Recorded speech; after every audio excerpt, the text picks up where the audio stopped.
بسم الله الرحمن الرحیم. د المقدس خیره بنسټ قدرمن اورېدونکو السلام علیکم ورحمت الله وبرکاته. درنو ملګرو، دا هغه ورور د 20,000 روپو نه چې 15,000 مو په کوټه کې بلاکونو کې ورکړي، 8,000 مو مخکې کورنۍ ته ورکړي، بقایا 9,000 روپۍ مو مولوي صاحب محترم عبدالعزیز ته راوړی.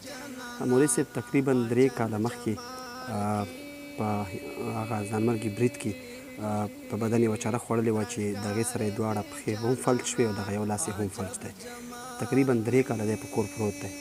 د ګټې وټې څوک نشته. د جومات او د مدرسې یو امام، یو خطیب او په خپله یې هم یو وړوکې غورپګۍ وه، په مخکې ویډیوګانو کې ذکر کړی و، هغه یې هم په تورخم کې وه چې هغه هم له منځه لاړه. نو ډېر د بېوسۍ په حال کې دی.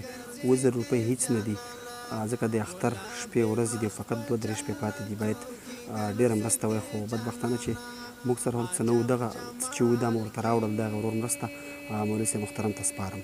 15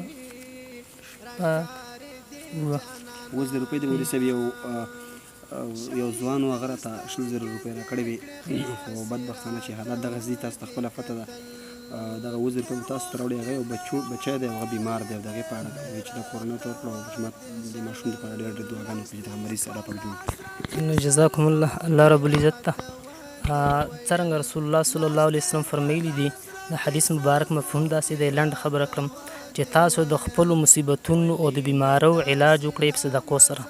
الله رب العزت د دغه مسلمان ورور چې څومره شرعي مقصدونه وي، یا الله د غیب خزانو له پوره کړي، او څومره خیرونه چې نبي صلی الله علیه وسلم خپل امت دپاره غوښتي وي، زموږ په شمول باندې دغه ملګرو په شمول باندې ټول کې دته برخه وکړي، او څومره شرونه یې فنا غوښتي، الله رب العزت زمونږ او د دغه ملګري نصیب جان او د بل ملګري او دغه ورور دا مرسته یې کړې، ټولو مسلمانانو دغه شر نه فنا ورته ورکړي، او دا کوم مصیبت کې چې دا بچی د راګیر دی، بیمارۍ کې راګیر دی، الله رب العزت دا شفای کامله عاجله ورته ورکړي، لکه څرنګه چې تا ایوب علیه السلام ته ورکړه، او الله رب العزت نورو مصیبتونو غمونو کې راګیر هغې نه اخلاص کړي، او څومره مسلمانان هسپتالونو کې، په کورونو کې، شفاخانو کې الله رب شفای کامله عاجله ورته ورکړي، او د دغه صدقې د دنیا او د آخرت خیرونه او اجرونه ورته ورکړي، یو په 900 بلکې د دې نه زیات هم اجرونه عوضونه ورته ورکړي، او الله رب العزت دغه بچی چې د نیک عمل لپاره ورته شفای کامله عاجله زر تر زره ورکړي، او الله رب العزت د سترګې ورباندې یخې کړي، او الله دې دغه صدقه په خپل دربار حالیه کې قبول او منظوره کړي،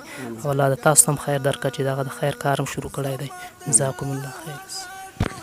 ډېره زیاته مننه مولوي صاحب. قدرمنو ملګرو،